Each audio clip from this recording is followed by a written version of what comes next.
ನಮಸ್ಕಾರ ಸ್ನೇಹಿತರೆ, ಇಂದು ನಮ್ಮ ವಿಡಿಯೋದಲ್ಲಿ ನಾವು ಮಸಾಲಾ ಚಿಕನ್ ಫ್ರೈ ತಯಾರಿಸುತ್ತೇವೆ. ಈ ತೀವ್ರ ಮಸಾಲಾ ಚಿಕನ್ ತಯಾರಿಸುವಾಗ ನಾವು ಚಿಕನ್ ಅನ್ನು ತೆಗೆದುಕೊಂಡು ಇದುವರೆಗೆ ಹೋಲ್ಸ್ ಮಾಡಬೇಕು. ಇದು ಮಾಡಿದರೆ ನಾವು ತಯಾರಿಸುವ ಮಸಾಲಾ ಸುಲಭವಾಗಿ ಚಿಕನ್ ನಲ್ಲಿ ನುಗ್ಗುತ್ತದೆ. ಇದರಿಂದ ಇದು ಬಹಳ ರುಚಿಕರವಾಗುತ್ತದೆ.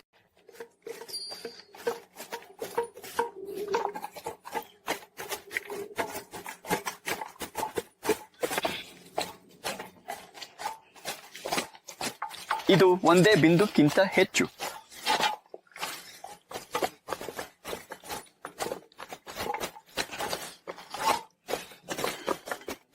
ಮಿತ್ರರೇ, ಮಸಾಲಾ ತಯಾರಿಸಲು ಅಗತ್ಯವಿರುವ ಮಸಾಲೆಗಳಿವು: ಲವಂಗ, ಮೆಣಸು, ಜೀರಿಗೆ, ರೆಕ್ಕು ಬೀಜಗಳು. ಓದೋ ನೀವು ಇದನ್ನು ಸಹ ತಿಳಿದಿರಬಹುದು: ಕೇರಳ ಹುಣಸೆಕಾಯಿ, ಮಕ್ಕಳು,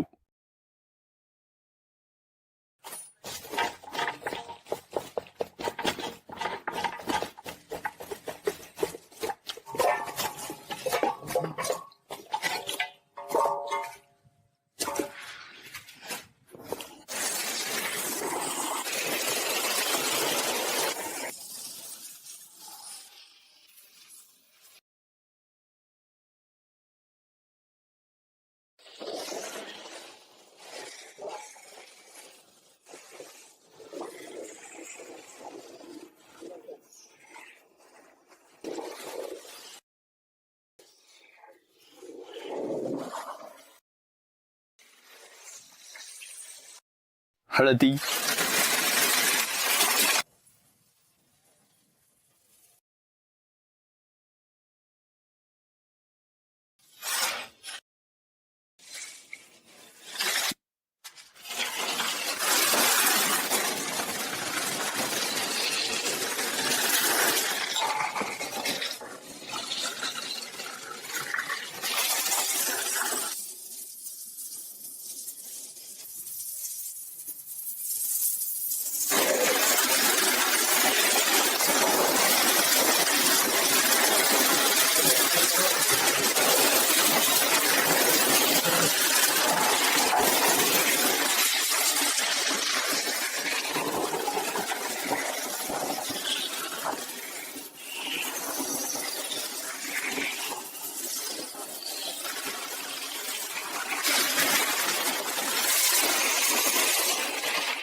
ನಮಸ್ಕಾರ. ನೀವು ಇಂದು ಹೇಗಿದ್ದೀರಿ? ನೀವು ಚೆನ್ನಾಗಿದ್ದೀರಿ ಎಂದು ಆಶಿಸುತ್ತೇನೆ.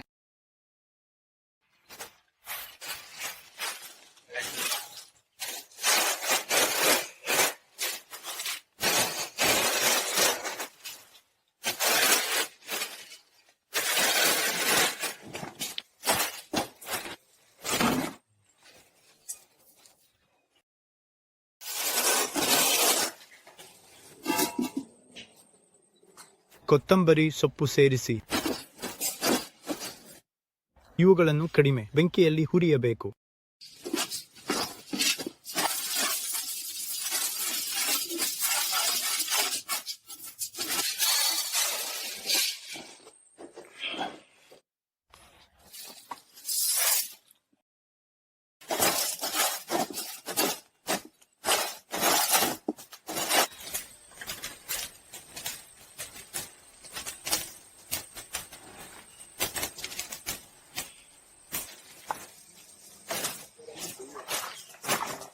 ರೆಕ್ಕು ಬೀಜಗಳು, ಜೀರಿಗೆ,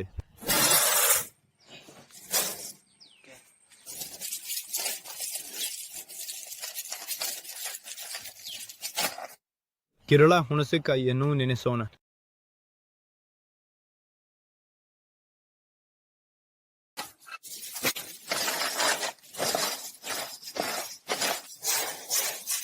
ಮೆಣಸು,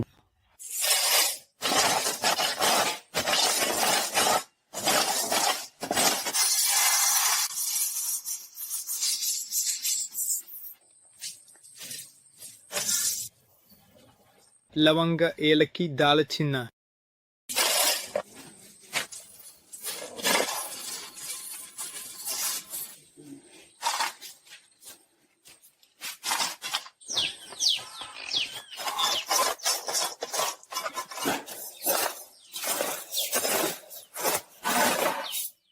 ಈ ಮಸಾಲ ಮುಖ್ಯವಾಗಿ ಕರ್ನಾಟಕ ರಾಜ್ಯದ ಕರಾವಳಿ ಪ್ರದೇಶದಲ್ಲಿ ತಯಾರಿಸಲಾಗುತ್ತದೆ ಮತ್ತು ಉಪಯೋಗಿಸಲಾಗುತ್ತದೆ.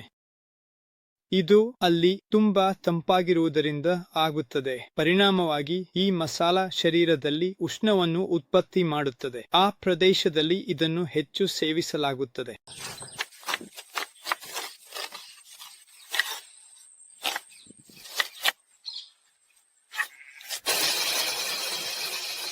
ಮಸಾಲ ತಯಾರಾಗಿದೆ. ಈಗ ಅದನ್ನು ಚಿಕನ್ಗೆ ಸೇರಿಸಿ ಮ್ಯಾರಿನೇಟ್ ಮಾಡೋಣ.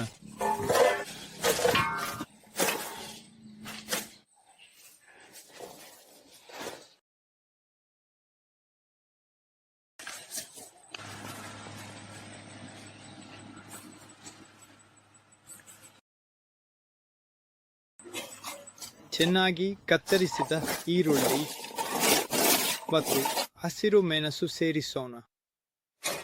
ನಂತರ ಎಣ್ಣೆ ಸೇರಿಸೋಣ. ಈರುಳ್ಳಿ ಮತ್ತು ಮೆಣಸುಗಳನ್ನು ಚೆನ್ನಾಗಿ ಮಿಶ್ರಣ ಮಾಡಿ. ನಂತರ ಈ ಮಿಶ್ರಣವನ್ನು ಸ್ವಲ್ಪ ಹೊತ್ತು ಬಿಟ್ಟು ಚೆನ್ನಾಗಿ ಬೇಯಲು ಬಿಡಿ.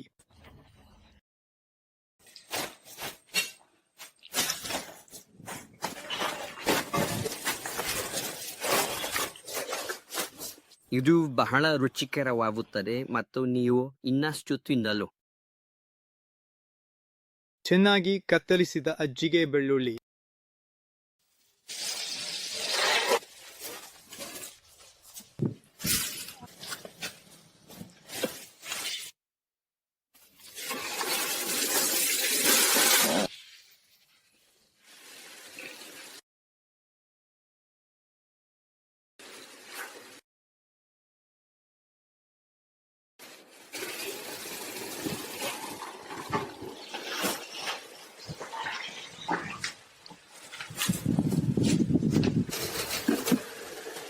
ಶೇಕಡಾವಾರು ಸುಮಾರು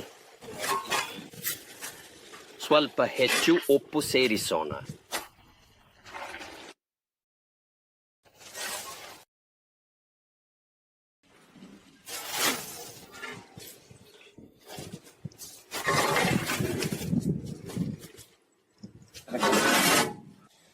ಈ ಮಸಾಲೆಯನ್ನು 3 ಬಾರಿ ಮಿಶ್ರಣ ಮಾಡಬೇಕು. ಇದನ್ನು ಒಮ್ಮೆ ಮಿಶ್ರಣ ಮಾಡಿದೆವು. ಈಗ ಇದನ್ನು 2ನೇ ಬಾರಿಗೆ ಮಿಶ್ರಣ ಮಾಡೋಣ.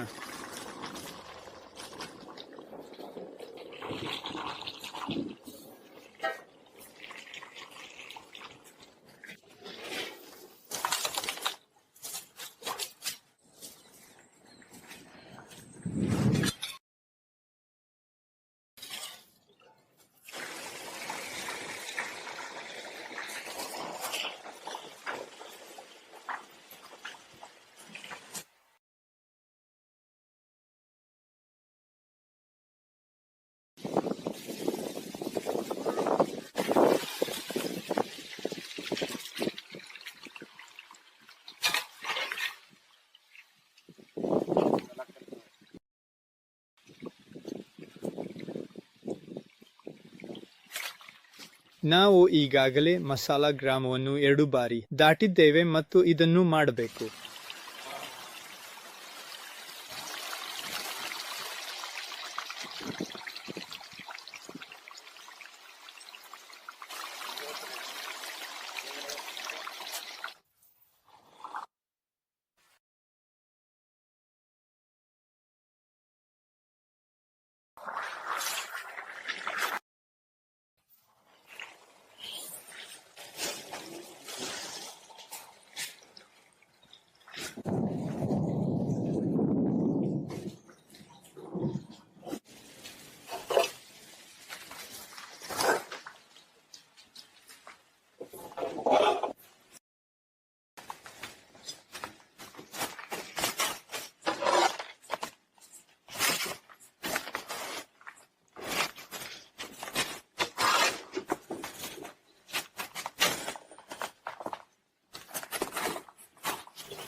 ನಮಸ್ಕಾರ. ನಾವು ಮಸಾಲಾ ಚಿಕನ್ ಫ್ರೈಗೆ ಸಂಬಂಧಿಸಿದ ರೆಸಿಪಿಯನ್ನು ತಯಾರಿಸಿದ್ದೇವೆ. ಇದು ಅದ್ಭುತವಾಗಿದೆ. ಈ ವಿಡಿಯೋ ಇಷ್ಟವಾಗುತ್ತದೆ ಎಂದು ಆಶಿಸುತ್ತೇನೆ. ನೀವು ಮಾಡಿದರೆ ನೀವು ಪ್ರಯತ್ನಿಸಿ ಮತ್ತು ಅದು ಹೇಗಾಯಿತು ಎಂಬುದರ ಬಗ್ಗೆ ಕಾಮೆಂಟ್ ಮಾಡಿ. ಜೊತೆಗೆ ನಮ್ಮ ಚಾನೆಲ್ಗೆ ಚಂದಾದಾರಾಗಿ ಲೈಕ್, ಹಂಚಿಕೆ ಮತ್ತು ಕಾಮೆಂಟ್ ಮಾಡು. ಈ ವಿಡಿಯೋವನ್ನು ನೀವು ನೋಡಿದರೆ ದಯವಿಟ್ಟು ಇದನ್ನು ಲೈಕ್ ಮಾಡಿ, ಇದನ್ನು ನಿಮ್ಮ ಸ್ನೇಹಿತರಿಗೆ ಹಂಚಿಕೊಳ್ಳಿ. ಎಲ್ಲರಿಗೂ ಧನ್ಯವಾದಗಳು.